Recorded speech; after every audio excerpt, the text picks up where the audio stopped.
Été 2006, c'est sous les applaudissements que Dominique Strauss-Kahn annonce sa candidature à la primaire socialiste pour la présidentielle de l'année suivante. Une primaire sportive où Ségolène Royal l'emportera finalement, mais l'animal politique DSK gagne ses habits de candidat.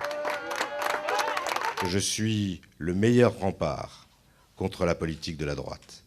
La carrière de ce professeur d'économie commence dans les années 80. Élu député de Haute-Savoie en 86, puis du Val d'Oise en 88, il devient alors président de la commission des finances. Il devra attendre 1991 pour entrer au gouvernement.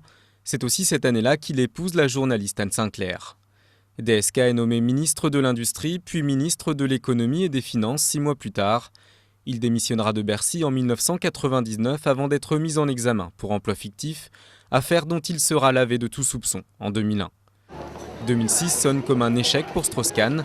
Écarté des primaires socialistes, il fera son retour au devant de la scène fin 2007, mais cette fois-ci sur une scène internationale. Je suis désormais le directeur du Fonds monétaire international et j'en suis très fier. Mais fin 2008, la révélation d'une liaison extra-conjugale avec une économiste hongroise de l'institution menace son avenir. Le conseil d'administration le blanchira finalement de tout abus de pouvoir.